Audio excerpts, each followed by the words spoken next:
ସାଙ୍ଗମାନେ ଜୟ ଜଗନ୍ନାଥ। ମୁଁ ଟିକେ ସକାଳୁ ସକାଳୁ ଯାଇଥିଲି ପରିବା ମାର୍କେଟକୁ। ପରିବାମାନଙ୍କୁ ସାଙ୍ଗ ଧରି ଆସି ପହଞ୍ଚିଗଲି ଘରେ। ତାପରେ ମୁଁ ଦେଇଥିଲି ଟିକେ ପିଠା ବନେଇ ମୁଁ ଟିକେ ଦେଇଥିଲି ଖାଇ। ତାପରେ ମୁଁ ଝିଅକୁ ଟିକେ ଦେଇଥିଲି, ସେ ତାର ଅଙ୍ଗୁର ସହିତ ଦେଉଥିଲା ପିଠା ଟିକେ ଖାଇ। ତାପରେ ସିଧା ପଳେଇ ଆସିଲି ମୋ ରୋଷେଇ ଘରକୁ। ଆସି ବସିଗଲି। ତାପରେ ଝୁଲାରେ ଗୋଟେ ପରିବା ଖୋଲି ପକେଇଥିଲି। ତାପରେ ଦେଖନ୍ତୁ ଏଇ ଶାଗ ଟିକେ ପିତା, ଖାଇବାକୁ ଟିକେ ପିତା କିନ୍ତୁ ଦେହକୁ ବହୁତ ଭଲ। ଏଇ ଶାଗର ନାଁ କ'ଣ ଆପଣମାନେ ଟିକେ ମୋତେ କମେଣ୍ଟ ବକ୍ସରେ ନିହାତି ଜଣେଇବେ।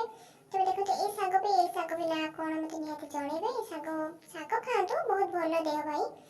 ତାପରେ ମୁଁ ଗୋଟେ ଗୋଟେ କରି ପରିବା ଖୋଲି ପକେଇଥିଲି। ପରିବାମାନେ ଟିକେ କାନ୍ଦୁଥାନ୍ତି, କାହିଁକି ନା ଏଥର ଟିକେ ତାଙ୍କର ରେଟ୍ ବଢ଼ିଯାଇଛି ତ, ସେଥିପାଇଁ ସେମାନେ ଟିକେ କାନ୍ଦୁଥାନ୍ତି। କହୁଛନ୍ତି ଆମକୁ ଟିକେ ବହୁତ ରେଟ୍ କରିଦେଲେଣି। ମାନେ ରୁହ, ବ୍ୟସ୍ତ ହୁଅନି, ତୁମେ କିଛି ଦିନ ରୁହ, ତମର ଫେରେ ରେଟ୍ କମିଯିବ। କାହିଁ ଏମିତି ବ୍ୟସ୍ତ ହଉଛ?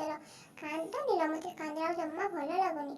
ତାପରେ ମୁଁ ଗୋଟେ ଗୋଟେ କରି ଶାଗକୁ ଦେଇଥିଲି ବାଛି। ଶାଗମାନେ ବହୁତ ଜୋରେ କାନ୍ଦୁଥିଲେ।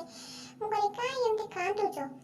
କହୁଛି ଆମକୁ ତୁ ଦେବୁ କାଟି ଦେଇକି ତୁ ଦେବୁ ଭାଜି, ତାପରେ ଦେବୁ ତୁ ଖାଇବୁନି। ରୁହ, ମୁଁ ତ କାଟିବି ତମକୁ, ଭାଜିବି ତ ତମକୁ, ଖାଇବି ବି ତମକୁ।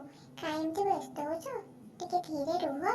ତାପରେ ମୁଁ ସାଙ୍ଗେ ଯାଇଥିଲି ରୋଷେଇ ଘରକୁ। ବାଇଗଣ ବିଲାତି ଦେଇଥିଲି ଭାଜି, ତାପରେ ପିତା ଶାଗକୁ ଦେଇଥିଲି ଟିକେ ଭାଜି, ତାପରେ ତା ସାଙ୍ଗକୁ ଦେଇଥିଲି ବଡ଼ି ଗୋଟେ ଭାଜି, ତା ସାଙ୍ଗକୁ କଞ୍ଚା ଲଙ୍କା, ରସୁଣ, ବଡ଼ିକି ପିତାକୁ ଦେଇଥିଲି ଛେଚି।